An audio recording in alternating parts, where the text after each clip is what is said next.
بسم اللہ الرحمن الرحیم۔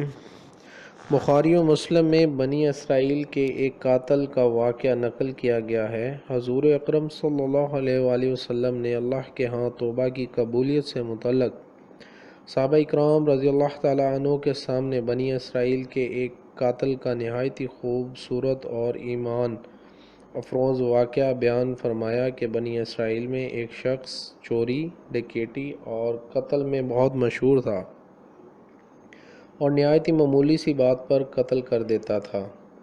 ہوتے ہوتے اس کے ہاتھ سے 99 افراد کا قتل ہو چکا۔ اس کے بعد اس کے دل میں احساس پیدا ہوا کہ مجھے بھی تو اللہ کے ہاں جانا ہے۔ چنانچہ یہ فکر بڑھتا رہا اور لوگوں سے معلومات کرتے ہوئے صدا گداگر پھرنے لگا کہ میری توبہ قبول ہو سکتی ہے یا نہیں۔ کسی عالم شخص سے ملاقات کی فکر ہوئی کہ معلوم کیا جائے کہ ایسے شخص کی توبہ قبول ہو سکتی ہے یا نہیں۔ اس حوالے سے لوگوں نے قابل شخص کے پاس جانے کا مشورہ دیا۔ اس شخص کے پاس جا کر مسئلہ معلوم کیا جائے، کیا میری توبہ قبول ہو سکتی ہے اور کیا میری مغفرت ہو سکتی ہے جبکہ میں نے 99 انسانوں کی جان ماری ہے۔ تو اس عابد شخص کو اس مسئلے کے بارے میں زیادہ معلوم نہیں تھا، تو اس نے اپنی عقل سے قیاس آرائی کی کہ جو شخص 99 انسانوں کی جان مار سکتا ہے اس کو مغفرت کہاں سے ہوگی۔ چنانچہ اس نے کہہ دیا کہ تیری توبہ قبول نہیں ہوگی۔ تو اس شخص نے غصے اور جلال میں آ کر اس کو بھی قتل کر کے 100 کا ہنسا مکمل کر دیا۔ جب میری توبہ قبول نہیں ہونی تو تجھے بھی ختم کر کے 100 پورے کر دیتا ہوں۔ چنانچہ اس نے 100 کا ہنسا مکمل کر دیا، مگر اس کے دل میں پھر بھی یہ خیال تھا کہ میری مغفرت کی کوئی نہ کوئی شکل ضرور موجود ہوگی۔ اس لیے اس نے لوگوں سے پھر معلومات کا سلسلہ جاری کر دیا کہ روئے زمین میں سب سے بڑا جگہ۔ آخر کار لوگوں نے اس کو بتلایا کہ فلاں جگہ ایک عالم رہتا ہے، اس سے جا کے معلوم کرو۔ چنانچہ اس نے عالم صاحب کے پاس جا کر اپنی زندگی کی ساری کارگزاری سنائی اور 100 آدمیوں کو کس طرح سے قتل کیا سارا کارنامہ سنا دیا۔ معلوم کیا کہ اب بتلائے کیا میری توبہ قبول ہو سکتی ہے یا نہیں، کیا اللہ کے ہاں مجھ جیسے گناہ گار کے لیے بھی مغفرت کا کوئی خانہ ہے۔ تو اس عالم صاحب کو چونکہ علم تھا، اس نے بتلایا کہ تیرے گناہوں معاف کرنے میں اللہ تعالیٰ کے ہاں کوئی رکاوٹ نہیں ہے۔ اللہ کی رحمت کا سمندر تو جیسے گناہ گاروں کے گناہوں سے بہت بڑا اور وسیع ہے۔ چنانچہ اس عالم صاحب نے اسے مشورہ دیا کہ تم فلاں جگہ سفر کر جاؤ، وہاں کچھ اللہ کے بندے رہتے ہیں، ان کا مشغلہ صرف اللہ کی عبادت ہے، ان کے ساتھ مل کر اللہ کی عبادت کرو اور نادم ہو کر اپنے گناہوں کی معافی مانگو، انشاءاللہ تمہاری مغفرت ہو جائے گی۔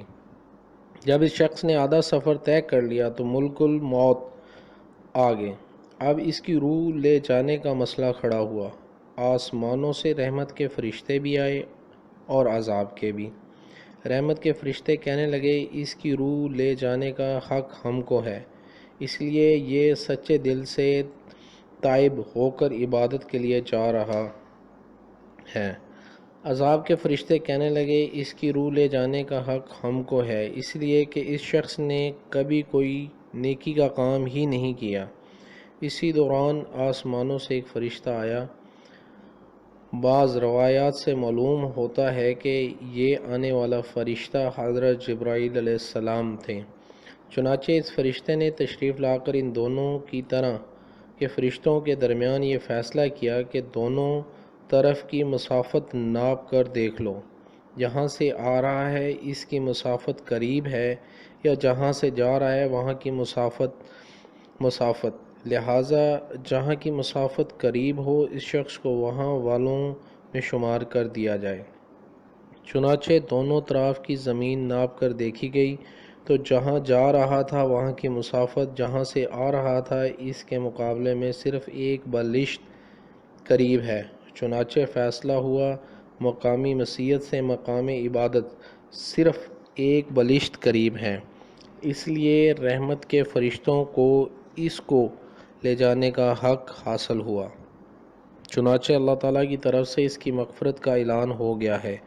ایک روایت میں آتا ہے کہ قتادہ رضی اللہ تعالیٰ عنہ فرماتے ہیں کہ حسن رضی اللہ تعالیٰ عنہ نے فرمایا کہ ہم سے یہ ذکر کیا گیا ہے کہ اس شخص کے پاس جب ملک الموت آیا تو وہ شخص سینے کے بل اس سرزمین کی طرف گھستا چلا گیا۔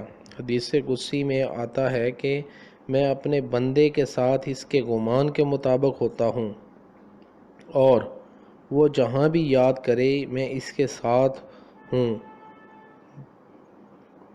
خدا اللہ تعالیٰ اپنے بندوں کی توبہ سے اس سے زیادہ ہوتا ہے جتنی خوشی تم میں سے کسی ایسے شخص کو ہوتی ہے جس کا جانور بیابان میں گم ہو کر پھر اسے مل جائے، اور جو شخص ایک بلشت میری طرف آتا ہے میں ایک ہاتھ اس کے قریب ہو جاتا ہوں، اور جو شخص ایک ہاتھ میرے قریب آتا ہے میں اس کے لیے ایک یعنی پھیلائے ہوئے دونوں ہاتھوں کے درمیان کی مسافت کے قریب جاتا ہوں، اور جب میری طرف چل کر آتا ہے تو میں اس کی طرف دوڑ کر